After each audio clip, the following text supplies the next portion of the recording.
Buenos días a todos. Muchas gracias por la invitación, Marcelo, Cinnamon. ¿Sí? Entonces, me invitaron hoy día para hablar un poco sobre el concepto de servicios ecosistémicos. Entonces, este concepto lo inicié trabajando hace casi 20 años, cuando hice el doctorado, justo aquí en Santiago de Chile, sobre este mismo tema. El uso de la vegetación para descontaminación. Obviamente, es una perspectiva de ingeniería forestal, más técnica, pero a través de los años, donde he trabajado aquí tanto en Latinoamérica como Estados Unidos, Europa, China, quiero compartir unas lecciones, ¿sí?, de la importancia de no nomás medir esta importancia ecológica, sino también la importancia social y económica, es decir, una valoración integrada, ¿sí?, darle importancia al funcionamiento de esa vegetación para promover, conservarla, ¿sí? Entonces, con esta charla voy a hablar un poco sobre el concepto de servicios ecosistémicos, ¿sí? Cómo se aplica, cómo se mide, cómo se comunica, ¿sí?, y cómo se puede integrar para solucionar problemas, ¿sí? Entonces, cuando hablo de modelos, no solo voy a hablar de modelos de simulación, cuantitativos, sino modelos de aprendizaje, de generar información, de generar conocimiento para la mejor toma de decisiones, ¿sí? Voy a recalcar, ¿sí?, que la importancia de estos ecosistemas es el conjunto de beneficios. Es importante enfocarnos en un problema, ¿sí?, pero también cómo se puede usar este mismo ecosistema y ese funcionamiento para solucionar varios problemas, y no solo ambientales, sino sociales y económicos, ¿sí? Entonces, voy a hablar del contexto, ¿sí?, según las realidades ambientales, sociopolíticas y un entorno, cómo se puede usar la ciencia, ¿sí?, para dar solución a estos problemas. Entonces voy a usar varios estudios de caso, tanto en Latinoamérica como en Estados Unidos y en Europa, dentro de áreas urbanas y periurbanas. Entonces, servicios ecosistémicos, biodiversidad, sostenibilidad, infraestructura verde, soluciones basadas en la naturaleza, ¿sí? ¿Qué nos imaginamos cuando escuchamos estas palabras o estos conceptos? ¿Sí? Naturaleza, árboles, pajaritos, ¿sí? Pero también siempre la sociedad, los humanos, ¿sí? Entonces, una cosa que quiero comunicar hoy día es la importancia del lenguaje, ¿sí? Servicios ecosistémicos como concepto es importante, pero también el lenguaje que usamos, ¿sí?, y cómo comunicamos este funcionamiento. Y en realidad no importa el uso de esta metáfora, ¿sí?, sino que lo que importa es cómo usamos nuestro conocimiento como profesionales para conocer la problemática y comunicarla de tal forma que pueda aportar a las soluciones, ¿sí? Entonces, bueno, me voy a enfocar en el concepto de servicios ecosistémicos, pero igual podemos hablar de infraestructura verde, soluciones basadas en la naturaleza, biodiversidad, y como van a ver durante la presentación van a aparecer varias de estas metáforas, ¿sí? Sin embargo, con el mismo objetivo, de nuevo, cómo comunicar esa importancia de ese funcionamiento ecosistémico para solucionar problemas. Entonces, bueno, aquí tenemos 3 definiciones, ¿sí?, y voy a hablar de estos 3 conceptos, que si los leen en realidad son muy parecidos, ¿sí?, tiene un poco de diferencia, ¿sí? Servicios, se enfoca más en beneficios, infraestructura verde, quizás en la red, ¿sí?, la parte de planificación, y hoy en día la metáfora que anda de moda, soluciones basadas en la naturaleza, intervenciones, ¿sí?,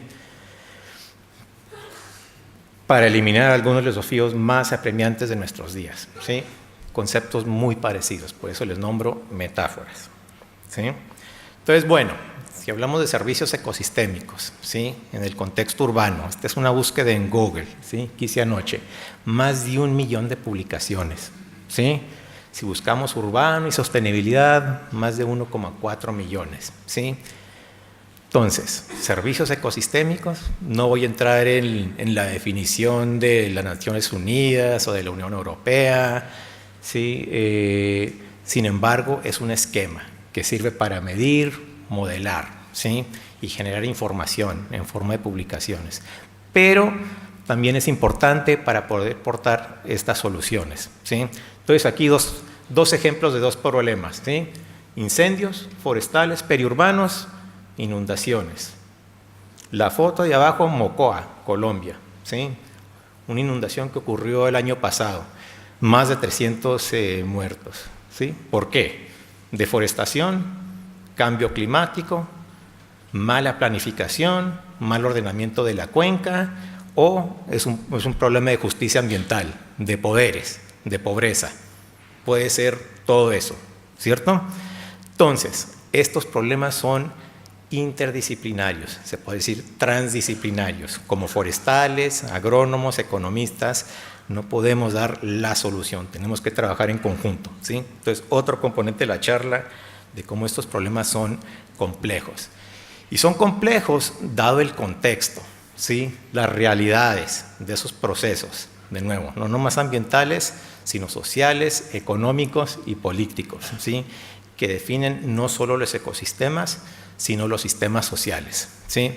Entonces, cuando adaptamos estos conceptos, estas herramientas, este conocimiento, que normalmente es generado en Estados Unidos, en Europa, Australia, ¿sí? A las realidades latinoamericanas, tenemos que tomar eso en cuenta, ¿sí? El contexto, no nomás ambiental, sino social y político. Entonces, les voy a dar varios ejemplos. Que al no tomar esto en cuenta, ¿sí? Esas realidades, hay un desajuste, ¿sí? Que esa herramienta, esa política que adaptamos, ¿sí? De Estados Unidos, de Canadá, de Australia, a ciertas realidades, nos va a dar la solución apropiada, ¿sí? Entonces resulta en un desajuste, es en inglés un mismatch, no tanto en términos de que hay contradicciones entre funcionamientos, objetivos, sencillamente no es la solución apropiada para el problema apropiado, ¿sí? Entonces voy a usar la silvicultura urbana y periurbana, voy a hablar de ejemplos de modelación, de política, de valoración económica, de valoración social, porque esa es una realidad, ¿sí? Que a través de estos años me ha tocado, junto con otros compañeros con formación de ingeniero forestal, tener que cambiar a otras herramientas, ¿sí? Que toman en cuenta otros aspectos de estos problemas. Entonces, la silvicultura urbana, ¿sí? Ya les dije que el término, el concepto de servicios ecosistémicos es relativamente nuevo, ¿sí? Está muy de moda, incluso ya de nuevo se le dice soluciones basadas en la naturaleza. Creo que los ingenieros, los biólogos, los ecólogos, los agrónomos, los paisajistas, podemos aportar a este problema. De hecho, como ingenieros forestales llevamos décadas ya trabajando estos temas de gestión, planificación, incorporación de la comunidad a estos problemas, ¿sí? Y lo muestran nuestros planes de manejo, nuestras publicaciones, la parte de comunidad forestal, ¿sí? Entonces tenemos esa experiencia, ¿sí? Para poder abarcar estos problemas. Sin embargo, por nuestra formación disciplinaria, ¿sí? Como dice un economista ecológico español, Martínez Alier, resulta en un culto de lo silvestre o un evangelio de ecoeficiencia. ¿Qué se refiere esto? Que por nuestras disciplinas, ¿sí? Somos sesgados, que la naturaleza no es intervenida, no ha sido afectada por el hombre, es pristina, o ¿sí? Lo que opinan mucho de los biólogos, ecólogos, o del lado contrario, los ingenieros. Podemos intervenir, podemos extraer recursos, podemos medir, cuantificar, predecir, optimizar ese uso de esa vegetación.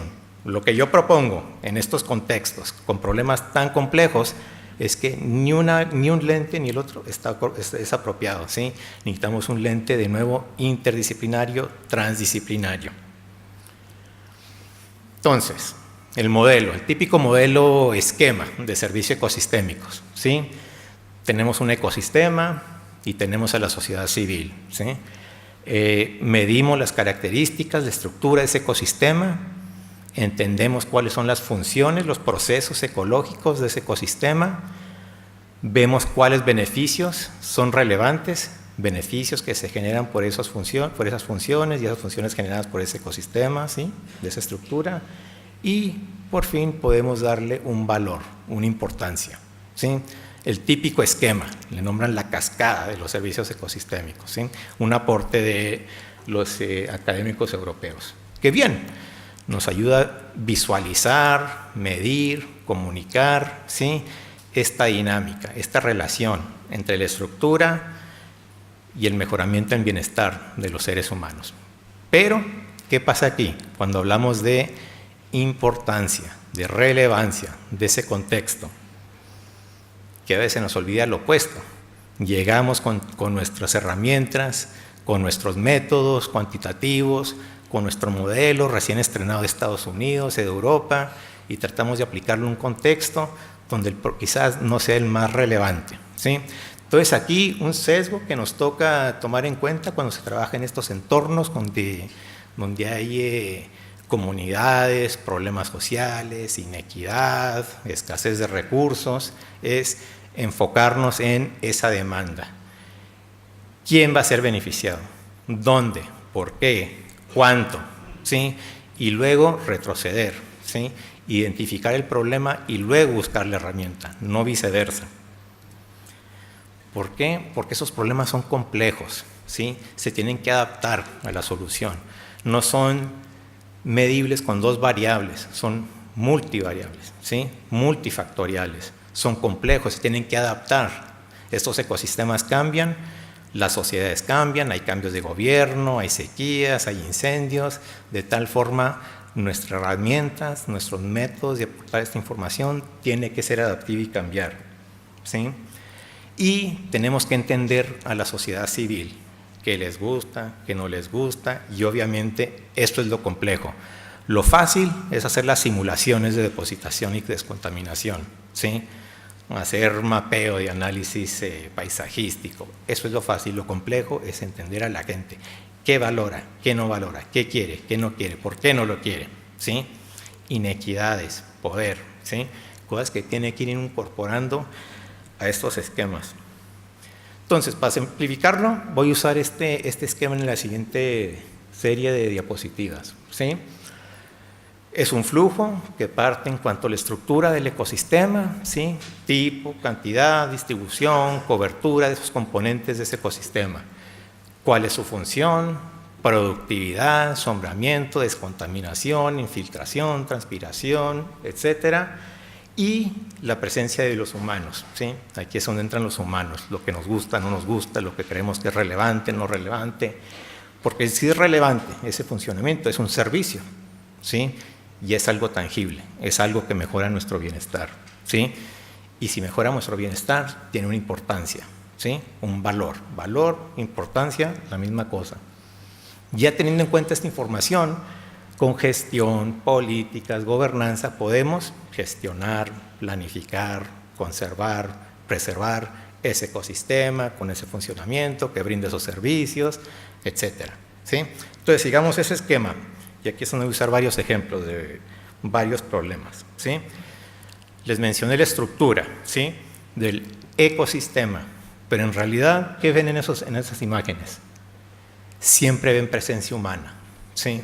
Entonces, no nomás son ecosistemas, se deben medir, pensar, analizar como forma de lo que son socioecosistemas. Siempre tienen un componente humano, ¿sí?, que se tiene que integrar en estos modelos. Voy a dar un ejemplo de Bogotá, Colombia, ¿sí? Entonces, medir estructura, ¿sí?, la cantidad, distribución, tipo de especies, alturas, densidad, ¿sí? Esto fue en Bogotá, Colombia, ¿sí?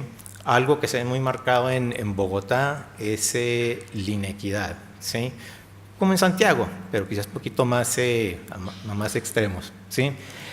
Hay estratos, ¿sí?, institucionalizados en Bogotá, Colombia, así como las localidades, comunas, según el estrato, hay un subsidio a luz y agua, ¿sí? Altos más estratos, mayores ingresos. Altos estratos más bajos, de menos ingresos. Como podemos ver aquí, tenemos diámetro, altura de pecho, altura, área de copa. Y como en muchos otros lugares, incluso aquí en Santiago, lugares, estratos de altos ingresos, mayores características estructurales, ¿sí? Árboles más altos, más densos, más frondosos, ¿sí?, algo típico que se ve en varias partes del mundo, ¿sí?, incluso diversidad, ¿sí? Entonces, nada nuevo, pero un ejemplo, ¿sí?, que no nomás lo que se ve aquí en Santiago o lo que se ve en Estocolmo, Estados Unidos, Australia, también se ve en lugares como en Bogotá, Colombia, ¿sí? Entonces, estructura, y van a ver cómo esta información se puede usar en estos modelos, ¿sí? Entonces, teniendo esa información, esos datos de estructura, se pueden modelar ya con modelos de simulación, ¿sí? ¿Qué es lo que están haciendo esos árboles? Según su ubicación, sus tamaños, sus características, ¿sí? Captan dióxido de carbono, infiltran agua, reducen temperatura, mejoran la calidad del aire, ¿sí? Entonces aquí, usando diferentes herramientas, estadísticas, SIGs, sensores remotos, modelos de simulación, podemos estimar qué es lo que hacen estos ecosistemas. Entonces recuerdan esa información estructural, ¿sí? Del arbolado público en Bogotá, Colombia. Ya con estos modelos se puede estimar cuánto PM10 están captando, cuánto CO2 se está captando, se puede inferir ciertas relaciones económicas también, por ejemplo, entre más alto el árbol, mayor tamaño, ¿sí? Sube la plusvalía, ¿sí? Entonces ya, como pueden ver, ya se está dando el siguiente paso a la importancia, no nomás la estructura, el valor ecológico, características ecológicas, sino ya también la parte económica y social. Entonces, un ejemplo aquí en una zona periurbana, esto es en la Ciudad de México, en el Parque Nacional Iztaccíhuatl-Popocatépetl, digan eso, ¿sí? Un bosque periurbano, ¿sí? Y aquí el interés era meramente científico, ¿cómo aportan los bosques periurbanos a la descontaminación en el Valle de México? Entonces usamos el mismo modelo que se ha aplicado aquí en Santiago, que lo aplicamos hace 15 años, ¿sí? El UFORE, el antecedente del ITRI, junto con otro modelo, el WRFChem, y estimamos que el Parque Nacional capta el 1% de toda la contaminación atmosférica en el Valle de México, en cuanto a ozono, y el 2% del material particulado, menor a 10 micras. Mucho, poco, pero bueno, se llegó una estimación, ¿sí?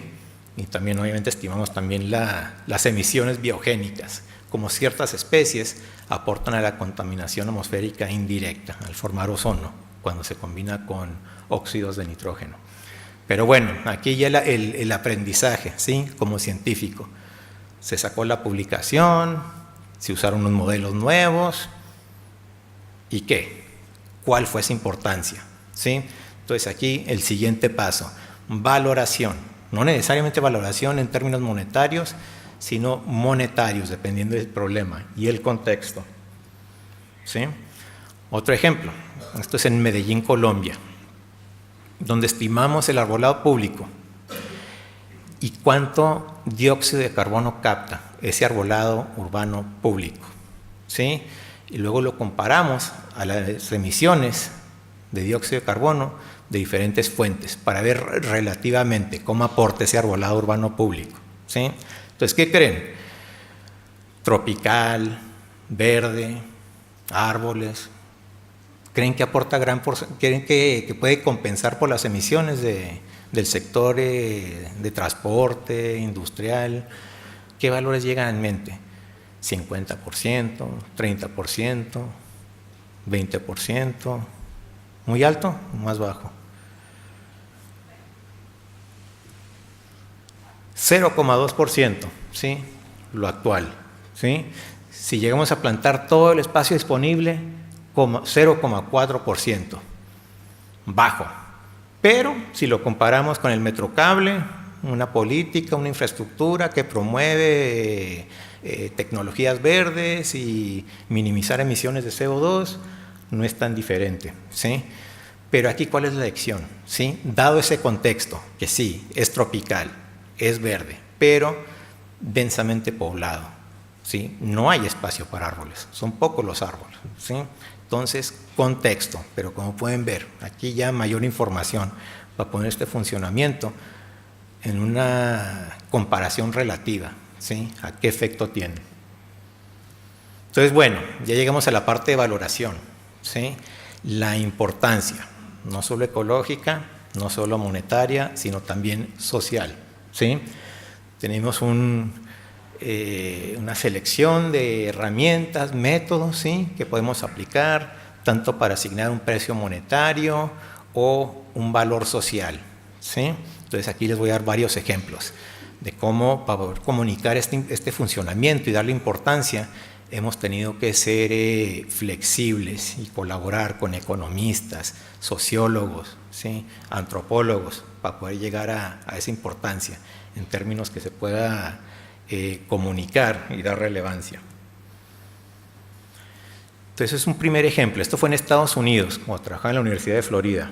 Trabajamos con una ONG, el Nature Conservancy, y la multinacional Dow, en un proyecto donde hipotéticamente íbamos a reforestar zonas industriales, que ya no son industriales, fueron industriales en un tiempo, ahora las querían reforestar. Entonces aquí la pregunta, dada una política, ¿sí?, del 2004 que incentivaba la exploración de medidas emergentes, ¿sí?, para reducir ozono, ¿qué tan efectivo es esta habilidad de descontaminación al plantar árboles? ¿Sí?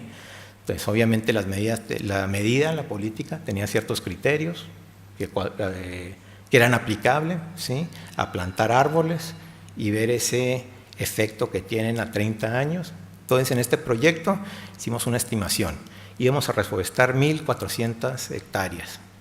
Plantábamos los árboles de cierta especie, teníamos información de las tasas de crecimiento, en cuanto van creciendo los árboles, cómo va creciendo la copa, en cuanto va creciendo el árbol, cómo va descontaminando, ¿sí?, a través del tiempo, pero también tenemos la idea de los costos. Cuánto cuesta plantar cierto tipo de plántulas, establecerlas, crecerlas, darles mantenimiento a los 30 años.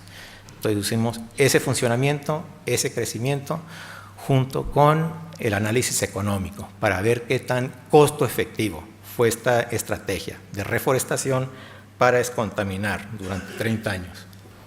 Perdón. Lo que vimos, si tomamos en cuenta la descontaminación de ozono y tomamos en cuenta la captación de CO2, ¿sí?, incorporando esos beneficios en planes de compensación, ¿sí?, y mitigación de CO2, puede ser tan efectivo, ¿sí?, para extraer, remover, reducir 1 tonelada de ozono comparado usando catalizadores, ¿sí?, tecnología industrial, ¿sí?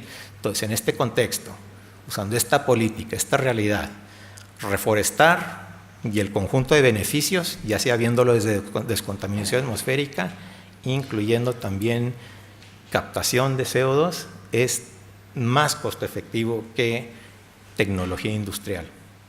¿Sí? Bien, interesante. ¿Sí? Pero ahora, valoración monetaria, otro tipo de herramientas que se pueden usar. ¿Estamos interesados? Bueno, según muchas encuestas, y les voy a mostrar una, mucha gente está interesada no necesariamente en la parte ambiental, sino en la parte tangible, real. Planto un arbolito, ¿cuánto me va a subir el valor de la casa? La plusvalía. Entonces hicimos un estudio hedónico, indirecto, donde el valor del arbolado es una función de los atributos de ese inmueble, el número de árboles, biomasa, el porcentaje de arbustos, césped, índice de área foliar, usando esa misma información y esos mismos datos de estructura que les mencioné, ¿sí? Pero usamos un modelo econométrico, ¿sí? Y determinamos que por cada árbol aumenta por $1,000, ¿sí? Por $1,500 por presencia de cada árbol, ¿sí? Un incremento de un valor de índice de área foliar, más de $9,000, ¿sí? Incrementando 50% la cobertura de césped, en cambio, bajaba de valor la propiedad, ¿sí? Y el porcentaje de cobertura arbórea, arbustiva, no tenía ningún efecto, ¿sí? Entonces es lo visual, lo real, ¿sí? El número, tamaño, frondosidad que puede ver la gente, sentir la gente, eso es lo que afecta, ¿sí?, el incremento en valores de propiedad.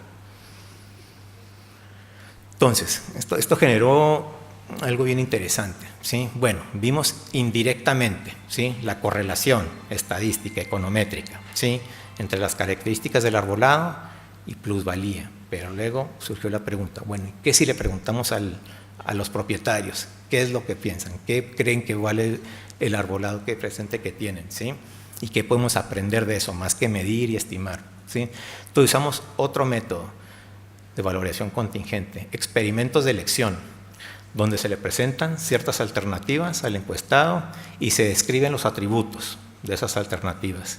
Cuántos árboles, qué tan grandes los árboles, frondosos, porque ahorran, entre más frondosos, más ahorro energético, entre más frondosos sube el valor de la propiedad, ¿sí? Se le plantea ese conjunto de características y la gente va seleccionando esos atributos, ¿sí? Entonces, sí, preguntamos por disposición a pagar, pero aquí lo interesante, cuando vimos quién respondió, cómo respondió, ¿sí? Eso es lo interesante. Lo que identificamos que la gente percibe, los beneficios directos de árboles en su propiedad opuesto a árboles en el común, ¿sí? Es decir, prefieren los beneficios a su propiedad de sus árboles, ¿sí? Con menor valor los árboles externos, ¿sí? Obviamente prefieren plusvalía, ¿sí? El valor real o tangible. Como segundo, minimización de servicios, quieren árboles en buenas condiciones que no se van a caer y causar daños durante huracanes, y regulación térmica por los beneficios de reducción en uso energético, ¿sí? Entonces, aquí lo interesante, la gente puede percibir esas escalas, puede diferenciar entre los beneficios en sus predios versus lo común, ¿sí? Y pueden percibir la diferencia entre beneficios y los costos, ¿sí? Entonces, esta percepción, ¿sí? Esto también lo tratamos de medir en Bogotá, Colombia. Hicimos encuestas en áreas verdes y en humedales. Hicimos una serie de preguntas tratando de identificar qué beneficios, qué servicios ecosistémicos identifica la gente en estas áreas verdes, ¿sí? Entonces, beneficio número 1, calidad del aire. Segundo, paisajismo. Tercero, biodiversidad. Ahora, lo interesante de Bogotá, Colombia, no tiene problema de contaminación atmosférica, ¿sí? Otra cosa interesante, la gente identifica biodiversidad, ¿sí? Lo que significa, no lo definimos, sencillamente les preguntamos si identifican biodiversidad, dijeron que sí. Entonces identifican flora, fauna con bienestar. Interesante. Pero ahora, haciendo esas mismas encuestas en humedales, en áreas verdes, en una ciudad que sí tiene problemas de inundaciones y escorrentía, la gente no identificó que el arbolado, que los humedales tienen un beneficio de regulación hídrica, ¿sí? ¿Qué implica eso? ¿Sí? Identifican ciertos servicios, pero quizás esos servicios, según ese contexto, no son los más relevantes, ¿sí? Entonces allí que educación, concientización, ¿sí? Porque apropiación la tienen, ¿sí? Identifican biodiversidad. Y otra cosa, crimen, identificaban, sentían inseguridad, ¿sí? Entonces, un costo, ¿sí? Desestructura, inseguridad. Ahora, curiosamente, esa inseguridad era mayor en áreas en mal estado de mantenimiento, ¿sí? Entre mejor mantención en esas áreas, más limpios, mayor número de beneficios y mayor seguridad, ¿sí? Y ahora, al preguntarle a la gente, bueno, identifica servicios ecosistémicos, ¿estaría dispuesta a pagar para conservar esas áreas verdes que le están brindando esos servicios? La gente respondió a diferentes valores, unos sí, unos no, pero lo interesante, casi el 40% respondió con un pero. Sí estaría dispuesto a pagar, pero sospecho que ese dinero no se va a usar para conservar estas áreas verdes. O no, no pago porque esto no se va a usar para conservar esas áreas verdes. Entonces allí una falta de gobernanza, donde los procesos, esos vínculos de comunicación entre los gobernados y los que gobiernan, allí hay una falla, ¿sí? Entonces, usando unos métodos de econometría, vimos que la gente era 38 veces menos dispuestas a pagar si percibían que no había gobernanza, es decir, que iba a haber un mal uso de esos fondos, que ya pagaban impuestos o que ese era trabajo, preocupación de otra persona. Y eso fue más marcado en gente de bajos estratos opuesto a gente de altos estratos. Es decir, como siempre, los de menos ingresos se sienten más marginalizados en estas tomas de decisiones, ¿sí? Entonces ya no más es ecología, ecosistemas, estructura, funcionamiento o valor económico, ya también es la parte de pertenencia, ¿sí? Justicia ambiental, ¿sí? Equidad. Entonces, costos, servicios. Y para no inventarme otra metáfora, problemas basados en la naturaleza, ¿sí? Hay problemas, ¿sí?, con esos ecosistemas, pero como vimos en el ejemplo anterior, ¿sí?, por lo general, entre peor estado, mal mantenimiento, es donde se perciben esos problemas. Entonces aquí les voy a dar unos ejemplos, ¿sí?, de la percepción y estos problemas, ¿sí? Pero empecemos aquí con la percepción de planes, cómo se usa información y cómo se puede percibir, tanto por gestores como por la sociedad civil. Este es un ejemplo en Estados Unidos, en Miami, ¿sí?, usando esta información de estructura, de funcionamiento. Estimamos la captación de CO2 por parte de diferentes especies de árboles presentes en Miami, ¿sí? El corcho, Melaleuca quinquenervia, ¿sí?, capta el 34% de todo el CO2, ¿sí? Bien, pero esa especie es una invasora, ¿sí? Ahora, lo interesante de esa especie, hace 100 años esa misma especie se plantó a propósito para drenar unos humedales, para poder urbanizar, ¿sí? 100 años después quieren restaurar esos mismos humedales, los Everglades, pero tienen el problema con esta especie, que fue plantada por sus características de alta tasa evapotranspirativa, ¿sí? Entonces, hay una contradicción de políticas, ¿sí?, donde se quiere restaurar un humedal, erradicar un árbol que está captando 34% de todo el CO2 en esa área urbana, y en paralelo se quieren incentivar programas para plantar árboles para captar CO2. Entonces hay una contradicción de políticas. Pues el ejemplo, ¿sí?, en Fort Lauderdale, la ciudad al norte de Miami, ¿sí?, evaluamos otra política. Esta es una política donde se donan árboles gratuitos para plantar, con el objetivo de aumentar la cobertura arbórea, ¿sí? Para aumentar la cobertura arbórea, ¿qué tipo de árboles se deben plantar? Árboles con gran porte, frondosos, ¿sí? Entonces, se nos hizo interesante. Entonces, trabajando con economistas, preguntamos cómo podríamos incentivar a la gente a participar en estos programas, ¿sí?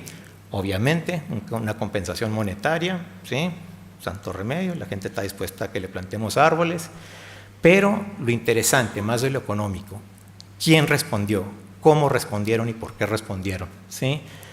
En general, la gente no prefiere esos árboles frondosos, grandes, altos, quiere árboles frutales o árboles nativos, con estructuras más arbustivas, ¿sí?, más de esos árboles frondosos que aportan a la política o el programa ese de aumentar la cobertura arbórea.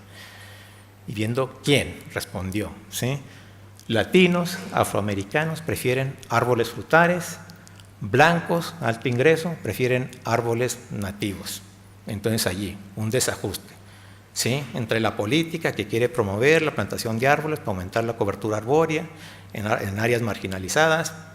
Sin embargo, esa misma gente prefiere otro tipo de árbol porque provee otro tipo de funcionamiento, ¿sí? Contexto, ¿sí? Y por lo general, de nuevo, la tendencia de siempre, ¿sí?, gente de bajos ingresos percibe más barreras a participar en este tipo de programas, ¿sí? Gente educada, altos ingresos, profesionistas, son los que participan más en esos programas. Entonces, esa es una percepción de los gestores a la realidad de la comunidad, pero sin embargo, ¿sí?, si vemos esos modelos o estos esquemas de comunicar esa importancia, también vemos lo opuesto, que la percepción que tiene la sociedad civil no cuadra, ¿sí?, con la realidad, ¿sí?, si usamos métodos científicos para tratar de estimar esa realidad. Entonces, otro ejemplo de huracanes. Hicimos unas encuestas en el 2008, 2 años después de que hubo una serie de huracanes, 5 o 6 huracanes que resultaron en varios daños.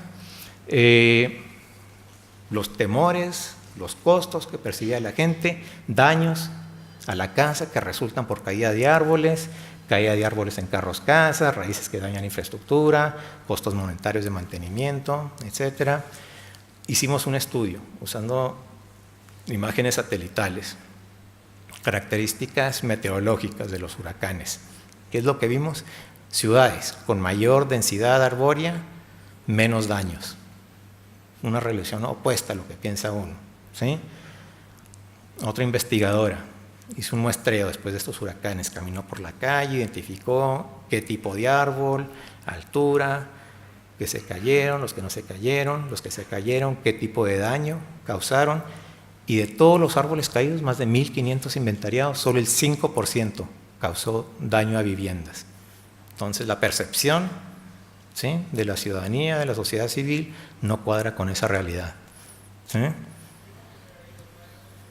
Volviendo a Bogotá, Colombia, les mencioné ese estudio de ecosistémico, ¿sí?, de la estructura, especies, tamaños, ¿sí?, beneficios también. Sin embargo, aquí un ejemplo de, y recuerdan esas encuestas también, ¿sí?, que la gente percibía crimen. Entonces usamos esos mismos datos de estructura, del inventario, ¿sí?, más de 1 millón de registros, y usamos las ocurrencias de homicidios en ese mismo año que se hizo el inventario. Y lo que vimos, una relación inversa. Entre más altos los árboles, ¿sí?, entre más densos, ¿sí?, esas áreas verdes, y entre más área basal, menos ocurrencias de homicidios, ¿sí? Y esto es contrario a lo que está proclamando el alcalde actual de Bogotá, Enrique Peñalosa. Pueden aquí ver unos tweets que envió hace un tiempo, donde insinuaba, ¿no?, que toca cortar los árboles, ¿sí?, porque la gente siente temor y porque quiere más luz.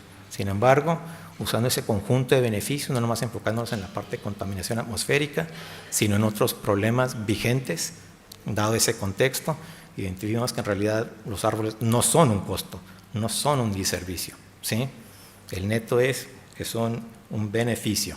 Entonces la lección, contexto, ¿sí? Otro ejemplo, por ejemplo, en Florida, Cinnamon trabajó en este proyecto, donde estimamos, típico, ahorramos una herramienta de descontaminación atmosférica, de captación de CO2, generamos resultados, pero identificamos que uno de los problemas en Gainesville es que iban a construir una planta bioenergética. Entonces, con esa misma información, esos mismos datos, llegamos a una estimación de cómo la poda, remoción de árboles, toda esa biomasa, ¿sí?, podría ser usado para abastecer una planta bioenergética, ¿sí?, en términos cuantitativos, en términos de oferta, ¿sí? En Rosario, Argentina, ¿sí?, querían aplicar este mismo modelo, pero ya trabajando con la municipalidad, con gente de la comunidad, nos dimos que contaminación no era el problema en Rosario, Argentina, era provisión de alimentos, ¿sí?, dada la situación económica, y confort térmico, ¿sí? Entonces, usando esos mismos métodos, estimamos el enfriamiento que aportan los huertos urbanos, como dicen en Argentina, ¿sí?, y armamos unos lineamientos, ¿sí?, para regulación térmica, un problema y una solución a un problema más relevante de ese contexto, ¿sí? Entonces, ya para cerrar, lenguaje, ya sean metáforas, servicios ecosistémicos, costos, es importante, pero ese lenguaje va a cambiar. Así como los ecosistemas cambian, las sociedades cambian, el lenguaje va a cambiar, ¿sí? Entonces, por aquí un ejemplo de una encuesta que se hizo en Estados Unidos en 2008, ¿sí?, donde la sociedad civil prefería el concepto de beneficios de la naturaleza más que servicios ecosistémicos. ¿Por qué? Habla uno con la típica persona, le habla de servicios ecosistémicos, funcionamientos, no va a entender, ¿sí? Ese es el lenguaje de nosotros, los técnicos, ¿sí? Sin embargo, usando beneficios de la naturaleza, mucho más efectivo, ¿sí? Otra lección, ¿sí? Nos enfocamos en ciertos beneficios, pero en realidad estos ecosistemas lo que tienen es el conjunto, ¿sí?, la ventaja que ofrecen un conjunto de beneficios, y dadas ciertas realidades sociales, económicas, políticas, se pueden identificando cuáles son de mayor relevancia y a cuáles se puede dar más importancia, ¿sí? Entonces, de nuevo, lenguaje, no solo herramientas, ¿sí?, para la audiencia apropiada. Entonces, para concluir, todos estos conceptos son importantes, ¿sí?, y los podemos usar para publicar, para comunicarnos en publicaciones, informes técnicos, pero ya para darles esa importancia más allá, para que lleguen a la sociedad, toca adaptarse, no solo como profesionistas en nuestras disciplinas, sino también a nuestra audiencia. No solo los científicos que publican, ¿sí? O las revistas donde vamos a publicar, sino los que toman las decisiones, que no necesariamente son políticos, sino también de la sociedad civil, ¿sí?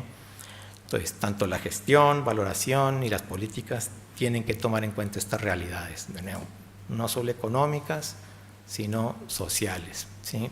Y darles una valoración integral, ¿sí? Bueno, muchas gracias.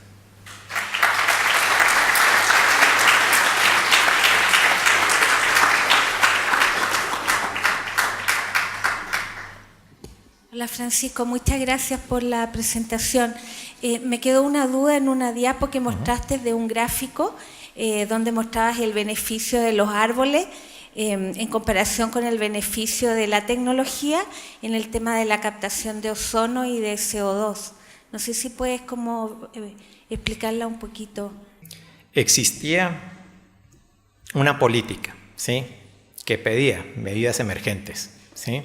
Entonces consideramos que la reforestación, ¿sí?, por todo esto de funcionamiento que se sabe del arbolado, que capta contaminantes, ¿sí? Entonces aquí, usando modelos de simulación y análisis económico, queríamos ver eso, ¿sí? Si reforestamos, plantamos esos árboles, crecen esos árboles, ¿sí?, van creciendo en la estructura, va cambiando ese funcionamiento, y aplicamos estos mismos modelos, ¿sí?, que se han mencionado hoy día, que se han aplicado aquí en Santiago, ¿sí?, y corremos este modelo a través de esos mismos 30 años que crecieron estos árboles de este plan de reforestación, cuánto ozono, cuánto material particulado van a captar, ¿sí?, a través de 30 años. Y esos 30 años es importante porque es el mismo periodo de tiempo que usa mucho esta tecnología, catalizadores, conversión de combustibles, ¿sí? Entonces, usando las mismas aproximaciones, los mismos métodos, ¿sí?, las mismas características de esas políticas, ¿sí?, hicimos esa comparación. Crecimos los árboles, estimamos cuánta contaminación y cuánto costaba para crecer esos árboles, por ende el costo de esa contaminación. Y luego se comparó con otra tecnología, catalizadores en este caso, ¿sí? Entonces, hicimos la parte de contaminación, pero también estimamos la captación de CO2, ¿sí?, porque de nuevo, siempre que se habla de vegetación es el conjunto de estos beneficios. Entonces, como se ve, fueron costo efectivos si se analiza solamente la parte de descontaminación de ozono y material particulado, pero si se le suma el beneficio de captación de CO2 son aún más costo efectivos que el catalizador. Sin embargo, ¿cuál es la función del catalizador? Filtrar ozono, punto, ¿sí? Los árboles capturaron ozono, material particulado, CO2, ¿sí? Entonces ese conjunto los hacen aún más costo efectivos. Buen día. Tengo una duda. Usted ha dicho, o yo entendí, que en Bogotá no tienen problema de contaminación.